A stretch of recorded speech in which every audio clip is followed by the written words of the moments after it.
is an image recorded on a summer day in 2000. In the frigid ocean, two consecutive explosions shook a deep sea area of Russia.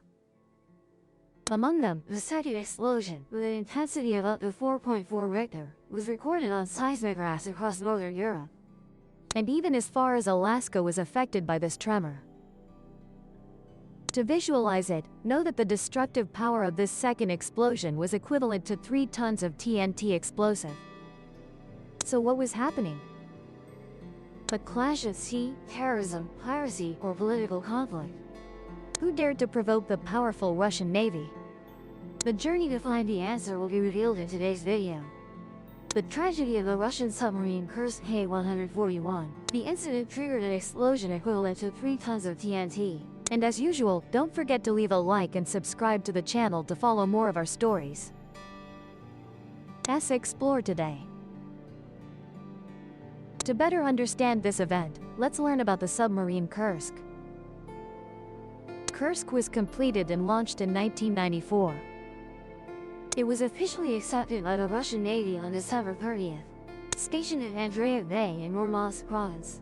The Kursk submarine is 154 meters long, 18.2 meters wide, and 9 meters high from the hull to the command tower. With its special design, Kursk could dive to a depth of 600 meters and operate continuously underwater for up to 120 days. The submarine's command tower was specially reinforced, allowing it to break through Arctic ice. In terms of weaponry, Kursk was equipped with 24 Granite anti-ship cruise missiles and 8 torpedo tubes in the bow. The Kursk submarine was part of the Russian Northern Fleet, a fleet that unfortunately suffered severe budget cuts throughout the 1990s. In 1998, Kursk was upgraded to carry HTP torpedoes. So what is HTP? HTP, short for high-test peroxide, is a special type of hydrogen peroxide. When combined with kerosene, it forms a fuel with lower production costs compared to other torpedo fuels. Returning to our story, on August 11, 2000. The Russian Navy was preparing for its first large-scale exercise in over a decade. A total of 30 warships and 3 submarines participated in this exercise. At the Vidyayevo naval base, preparations for Kursk and its crew were underway urgently. However, just as everyone was preparing, an unexpected incident occurred. A torpedo was dropped. Fortunately, there was no serious damage, although some HTP leaked around the cushioning room. The crew reported the incident, but they continued loading dummy warheads and cargo onto the Kursk. On the morning of August 12, 2000, the Kursk submarine was in the Barents Sea. At 8:51 a.m., Kursk requested permission to conduct a torpedo firing drill and received approval. It immediately dove to a depth of 20 meters and observed the surface through a periscope. The torpedo team moved through the control center in compartment 2 and entered compartment 1, the torpedo room in the bow. Between the first and second compartments of the Kursk, there was an air duct. This duct ran through all 9 watertight compartments of the submarine. Normally during operations, they would seal this duct like they close hatches. However, for some reason, this time the crew left it open, and this was a mistake. By this time, it had been nearly 3 years since the crew last fired a torpedo. Moreover, they had never been trained on the handling and firing procedures for the new HTP torpedoes. Despite these unfavorable factors, they continued the mission.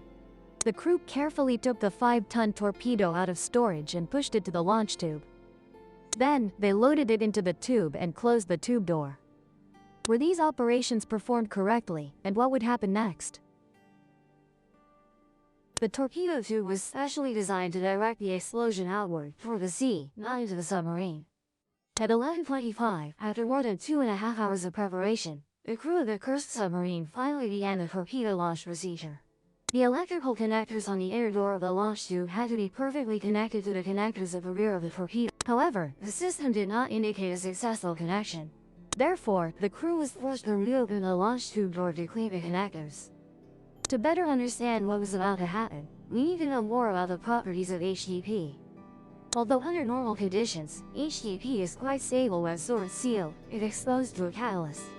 It expands 5,000 times in volume and acts as an oxidizing agent through a chemical reaction. This reaction releases intense heat.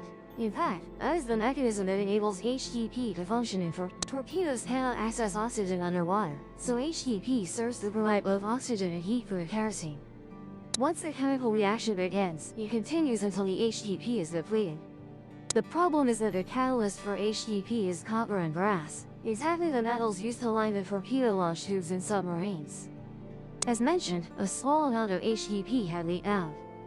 And unfortunately, this leak was not addressed during the pre-launch inspection. Now it had come into contact with the torpedo launch tube. 1 ton of HTP in the torpedo had begun to react and caused the kerosene tank in the torpedo to rupture quickly. And then what had to happen, happened. Half a ton of kerosene ignited violently at the same time as the HTP was rapidly expanding, causing a horrific explosion with temperatures reaching nearly 2,800 degrees Celsius. The tragedy did not stop there. Because the launch tube door was open, the explosion was directed straight into the submarine, instead of out to sea as originally designed. 7 crew members in the torpedo room could not escape the Grim Reaper aimed directly at their fate. The terrible shockwave, along with smoke and fire, swept through the air ducts in the 2nd, 3rd, 4th, and 5th compartments. The torpedo compartment door was blown off its hinges. The control center in the 2nd compartment was engulfed, although at this time the Kursk was only at a depth of 12 to 18 meters below the surface. No one could react in time to the sudden accident. The opening of the air duct bulkhead allowed the initial explosion to spread, causing catastrophic consequences. All 36 sailors in the Kursk's control room also could not avoid the tragic outcome and perished along with the torpedo launch team. Meanwhile, on land, at 11 hours 29 minutes and 34 seconds, Norwegian seismic recorders, part of a network called NOSA, were the first devices to record this unusual event.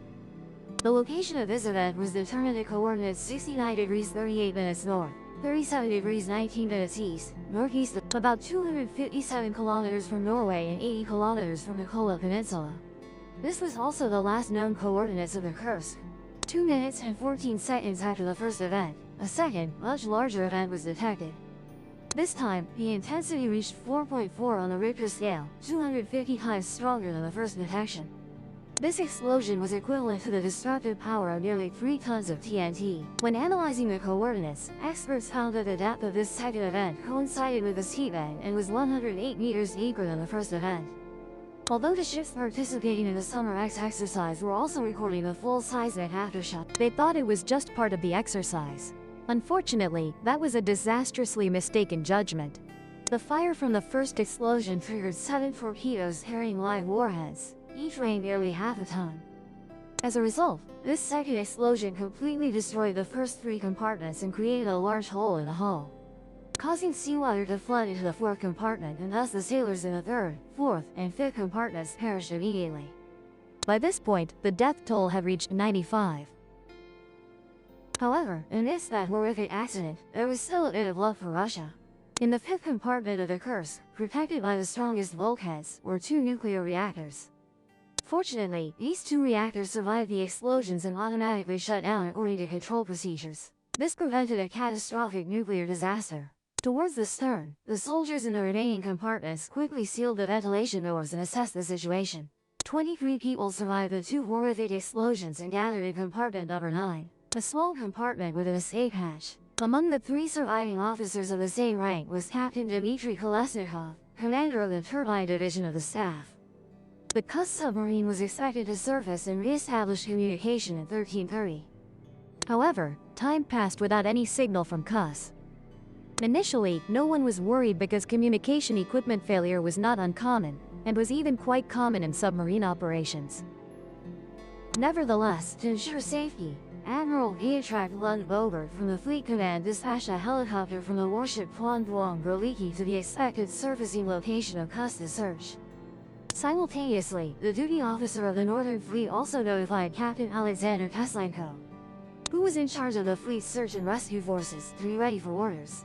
Meanwhile, deep on the seabed, the fate of the survivors aboard Kursk was extremely precarious. On the roof of compartment 7 of the Kursk submarine, there was an emergency. This buoy was designed to automatically deploy in dangerous situations such as fire or sudden pressure changes to guide rescue forces. However, in 1999, while the submarine was operational, the buoy was disabled to avoid detection and was never reactivated. Now, inside the dark compartment 9, the survivors were facing an extremely difficult decision. They needed to open the escape hatch and quickly swim to the surface. Fortunately, they also had rescue boats that provided enough air to swim 100 meters to the surface. However, the explosion had severely deformed the hull of Kursk. The watertight doors between compartments were being stretched, meaning compartment 9 was gradually flooding. As water flooded in, the air volume inside the compartment was compressed, causing the air pressure to increase. Currently, the air pressure in the compartment was still the same as the surface pressure. This meant that if they opened the escape hatch immediately, the risk of decompression sickness would be low. But the longer they waited, the more water would flood in, and the pressure would increase significantly. In other words, as time passed, they would have to breathe air at higher pressure. The body would start absorbing nitrogen, and as a result, if they waited too long to open the escape hatch and swim up, they would suffer from decompression sickness, an extremely dangerous condition. They knew there were rescue ships in the area, so there was a possibility they would be rescued. But it was not an easy decision, because as soon as they opened the escape hatch, their fate would be sealed. The airtight compartment might have been flooded, so when the hatch was opened, compartment 9 would be completely flooded. And even if the injured sailors could escape through the hatch and swim to the surface, the freezing Barents Sea would be a terrible challenge. They might only survive for up to 1 hour in such harsh conditions. Moreover, searching for people in the Barents Sea was as difficult as finding a needle in a haystack. On the other hand, the nuclear reactors, which were the source of power for the heating and air filtration systems, had now stopped operating. As a result, the air in compartment 9 was gradually becoming contaminated with carbon dioxide, and the temperature was dropping. An almost impossible decision lay before the survivors. Should they risk swimming to the surface, forcing their injured comrades to fight in the final moments of their lives? Or stay in the cramped compartment and hope a rescue team would arrive before the compartment was completely flooded or poisoned by carbon dioxide? Currently, the sailors still had emergency rebreathers. When they exhaled, the carbon dioxide and water vapor in their breath would create a chemical reaction with acid. Simply put, acid would absorb carbon dioxide and release oxygen, allowing them to continue breathing. However, after the chemical reaction occurred, the acid would be depleted, and the filter canister needed to be replaced. The critical problem was that the number of filter canisters they had brought was limited. Nevertheless, after careful consideration, they ultimately decided to wait for rescue, placing their trust in their comrades and the fragile threads of hope. At 22:30, nearly 12 hours after the initial explosion, the Northern Fleet finally declared an emergency, and the SAT-MX exercise was cancelled. Back in compartment 9, the filter canisters of the rebreathers were nearly exhausted. Captain Kalashnikov and 2 others began replacing the filter canisters under extremely difficult conditions. The entire submarine was still submerged in darkness and they were utterly alone, surrendering to fate. While performing the task, one of them lost balance, falling into the cold water along with the potassium superoxide canister, and disaster struck again. Potassium superoxide reacted as violently as hydroperoxide, the substance that caused the first explosion. As the filter box sank into the oil slit on the water's surface, it triggered another chemical explosion, creating black burn marks on the chamber walls above the waterline. Captain Kalashnikov's abdomen was severely burned by acid, even exposing his internal organs. The skin on his head and neck was also completely stripped off by the explosion. The remaining crew immediately had to dive underwater to avoid the fire and skin-burning chemicals. It's important to know that for humans to survive, the oxygen concentration in the air must be at least 19.5%. The flame quickly extinguished, but when the soldiers sat up, the oxygen in the air had been consumed by the fire. It's heartbreaking that the chemical reaction originally created to sustain life was now about to take theirs. Meanwhile, on the sea surface at 11:30, the ship Mikhail Rinetsky began preparing to launch the Is-34 submarine for the search. 6 hours later, at 17:30, the submarine was lowered into the water, but the fragile hope was once again dashed. By 18:30, while moving at about 4 kilometers per hour, Is-34 collided with an object at a depth of 100 meters. Looking through the submarine's window, the crew realized they had hit a propeller and tail rudder of the wrecked submarine. Is-34 was partially damaged and forced to surface. The Is-32 submarine, sister ship of Is-34, was prepared for launch from the Mikhail Rinetsky and was launched at 22:40. However, due to receiving incorrect coordinates from the Barents ship, they were unable to locate the wrecked submarine. At 1 a.m. on Monday, August 14, after many unsuccessful search attempts, the AS-32 submarine returned to the surface. Nevertheless, the search efforts for the wreck remained unsuccessful. That same morning, the rescue tug Nikolaitchka SB-131 obtained the first images of the submarine wreck. Using specialized camera equipment operating in deep waters, they discovered serious damage running from the bow to the stern of the wrecked submarine. The wreck was tilted at a 25-degree angle with the bow dipping about 5 to 7 degrees. The bow had penetrated about 22 meters into the muddy seabed at a depth of 108 meters. Additionally, they reported that the submarine's periscope was raised, a noteworthy detail. Finally, on August 19, 1 week after the submarine sank, a Norwegian ship following the British rescue submarine LA-5 arrived in Russia. Although Russia accepted foreign aid in the rescue operation, Norwegian divers' activities were still restricted. They were only permitted to work on the same escape hatch that Russian submarines were trying to connect to, the hatch in compartment number 9 near the stern. Furthermore, they were only allowed to operate the air control system in the rescue compartment, not until August 21, 10 days after the accident. When Norwegian divers accessed the rescue compartment, they found it completely flooded. When the inner hatch was opened, a small stream of gas escaped from compartment number 9, a sign that there might still be survivors. They quickly lowered a camera and saw the bodies of 23 sailors, completely extinguishing the fragile hope.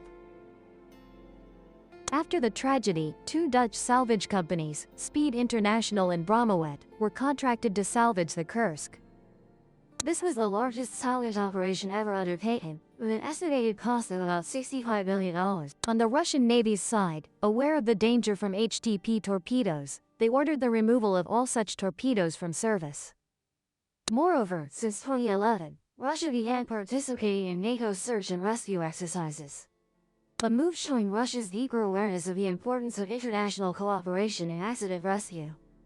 The Russian Navy also doubled the number of deep-sea divers trained annually from 20 to 40 people, an effort to enhance response capability to similar incidents in the future. One of the worst submarine accidents in history left an indelible pain for Russia and the families of the 118 sailors who perished. The story of the submarine Kursk with all its mysteries and tragedies concludes here. And before ending this story, don't forget to leave 1 like and 1 subscribe to the Real Incidents channel so we can explore many more interesting stories together. For now, the host bids farewell. Goodbye everyone and see you in the next videos. If the veil stirred, subscribe and meet the next encounter.